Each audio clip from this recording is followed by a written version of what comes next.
Inside or outside your ride, let SpenCar be your guide.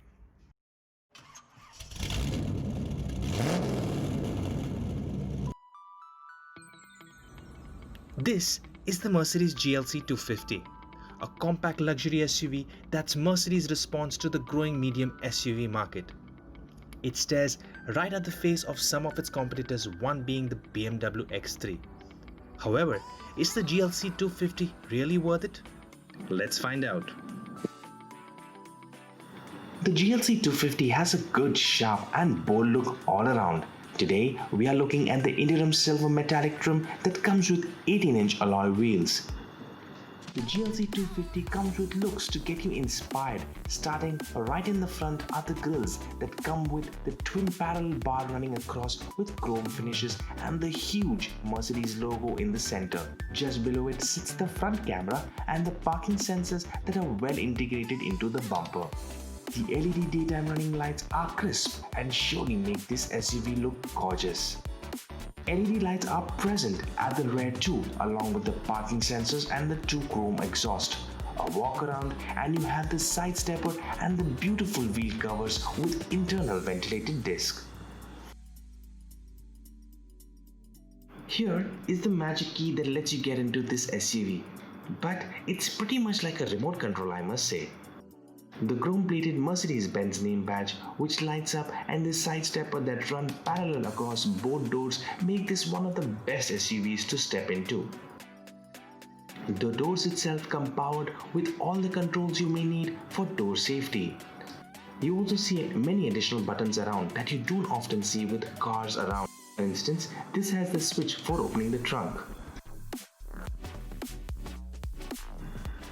Offering a seating for 5, this SUV has plenty of room on offer. The seatings are well designed to give the passenger and driver the optimum comfort and is no different to any other Mercedes vehicles around. In this trim, you get seats which come with cream leather finishes which is of premium quality. Both driver and front seat come with electronic adjustments. All the adjustments are at the side of the seat, unlike latest SUVs that get this option on the door. Remember when I was talking about luxury? Well, enter the GLC 250 and there is not one thing that changes my mind. You will be greeted with a first-class range of technology and materials used all around. This again being a hallmark of Mercedes. The wooden, leather and chrome finishes across the cabin are quite plush, mainly on the steering wheel, the doors and the center console. This is now mostly seen with most top-end vehicles around or exclusively on the top-end trims. This car comes with a lot of technology. If you move to this corner here, you will see a whole bunch of switches. You also have the option to turn off your parking sensor and the last switch is to control your 360-degree camera. Below is your lighting control which I recommend is best to switch to automatic. The center console boasts a 7-inch screen which offers a multitude of options. This is powered with the Mercedes command system. Bluetooth, view navigation or choose one of the many programmable options such as the sports or eco modes are just some of the many features that can be viewed from this screen and adjusted as per driver's preference. This being said, it does not offer Apple CarPlay as standard, but is available only as a package option.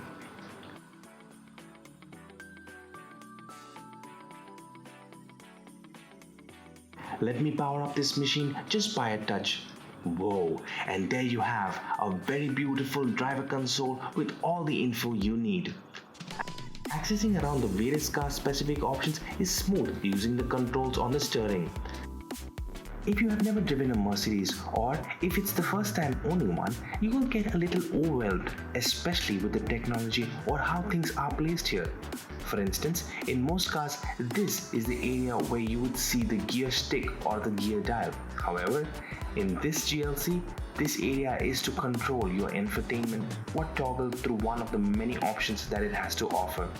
Rotate or pull up the dial to toggle between different menu options which gives you the mouse type feel on your computer desktop. This is a touch-sensitive area that allows you to check into the menu options on the screen. Next to it are several other options to make driving more interesting.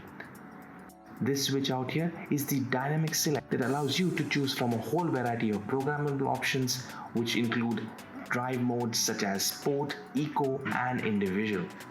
This Mercedes uses the Burmester sound system, which offers superb sound experience across the cabin. In the GLC 250, this is where you change the gear, just below the steering wheel, and as I said earlier, this might take a little time getting used to. Move it up and you get the reverse, which obviously activates the rear parking and also switches the 360-degree camera on your screen, which is one of the best assists you could get to reverse this SUV with confidence. In this case, we are seeing just a 180-degree view, which is quite impressive and crisp. Drop the lever in the center and it's neutral, and drive is set to the last drop. Press the button out here and you could set the car to park. If you're not living in a country where probably you could bake a cake directly under the sun, you do have a wide panorama sunroof to make things a little better. Storage space in the overall cabin is just about okay. The glove box offers reasonable space and you get cup holders on each door, which is not really wide enough. But I really like the split opening of the storage, which is just underneath the armrest. Looks like a Pandora's box, isn't it? Well, open it and you get some additional storage space along with USB charging ports and an SD card reader. The second row, just like the first, offers good overall head and legroom, and it should fit 2 average size adults or 3 children. You also get the folding armrest with 2 cup holders and a little storage space. When it comes to air conditioning and overall cabin cooling, it's not the best and takes really a lot of time to provide that cool breeze in comparison with any of the Japanese or American vehicles around. In fact, they're rare you only get these 2 vents without any AC control options, and I feel Mercedes could do better here. The GLC provides a 19.4 cubic feet of cargo space with the seats upright. That's good enough to pack your gear for a camp at the desert. Fold the seats down and you get an additional space of 56.5 cubic feet.